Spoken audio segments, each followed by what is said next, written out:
On Tuesday, 27 August 2019, Jessi knew she would make history.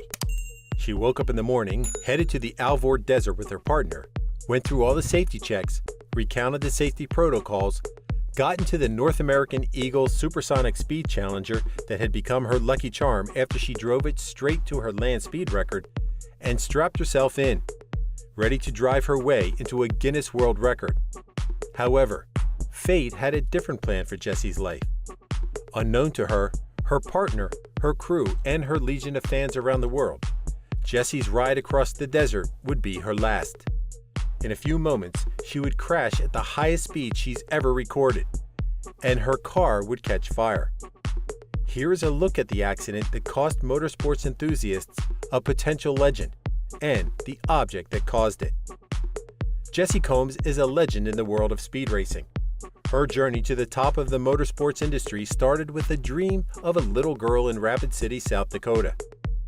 Jessi was lucky to grow up in a family that loved to explore the outdoors, which introduced her to off-roading. From there, her passion for machines and speed was born, and she became fascinated with everything automotive.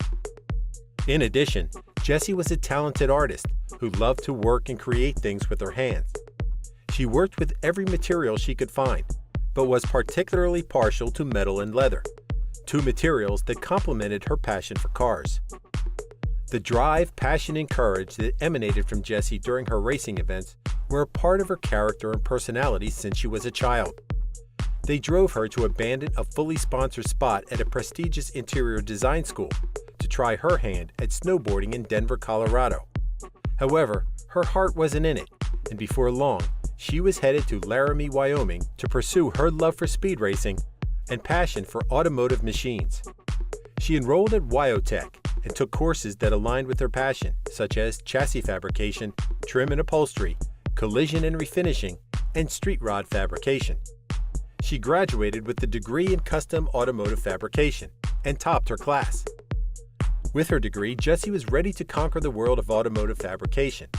Her alma mater, Wyotech, showed its confidence in her skills and its custom automotive fabrication program by hiring her to build a car with another student.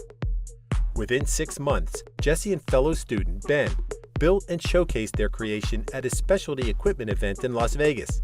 The car was auctioned, and Jessi set off to make her place beyond Wyotech. The Automotive and Collision School recognizes her as one of its most successful students and honored her contribution to the field of automotive fabrication with the Jessi Combs Foundation Scholarship, awarded to young women pursuing the trades and careers in other male-dominated industries. Jessi ventured out on her own as soon as she completed her contract with Wyotech. After her car build was auctioned off for charity, she moved to California and opened a fabrication shop. Television executives soon came calling, drawn in by her skills, passion, and desire to bring more women into motorsports and automotive fabrication. She first appeared on television as guest fabricator in Overhaulin', before securing a permanent position as co-host of Spike TV's Extreme 4x4.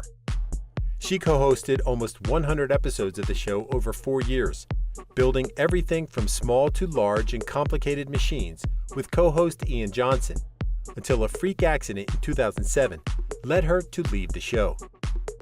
An accident involving machinery falling on her that fractured her spine and had her bedridden for months didn't dampen Jessi's resolve to pursue her passion for speed racing and building cars from scratch. As soon as she recovered from the accident and regained mobility, Jessi was back on television. Her appeal was largely based on her ability to pique her audience's interest in the things she was building, her expertise, and the maintenance of her integrity in her craft.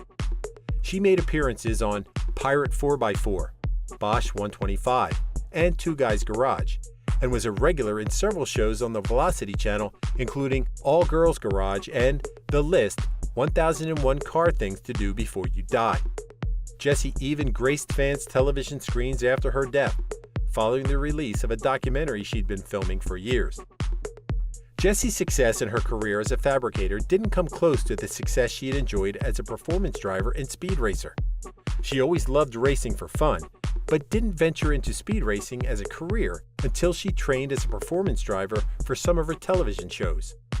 After her training, she could drive anything with wheels, from monster trucks and rally cars to super speed cars and hot rods. As her experience and confidence as a driver grew, Jessi ventured into stunt driving and started to enter professional racing events. At the height of her career, Jessi raced in the most difficult races and tracks. She became the first female driver to record a win in the Ultra 4's King of the Hammers in 2014, having already won the Baja 1000 and a national championship. Some of Jessi's wins broke records and elevated her to a position she enjoyed as a role model for women in motorsports.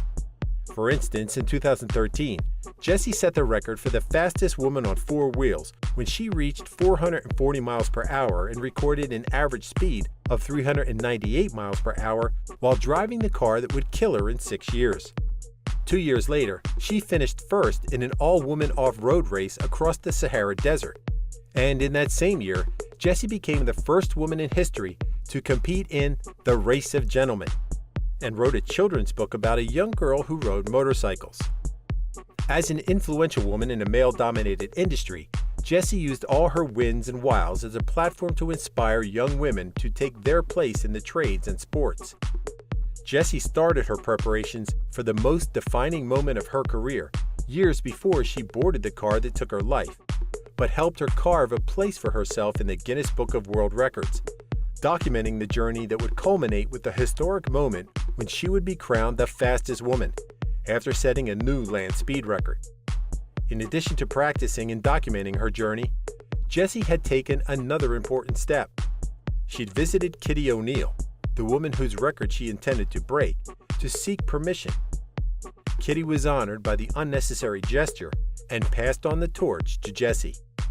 With years of training and experience, a car she knew well and had used to already set another record, and the blessing of her hero, Jessi was unstoppable. She set off across the Alvord Desert under the full view of the cameras. Everything seemed to be going well until one of her vehicle's front wheels failed. At the time of the incident, she was cruising at 550 miles per hour, making it impossible for her to recover from the damaged front wheel. Within seconds, the vehicle crashed.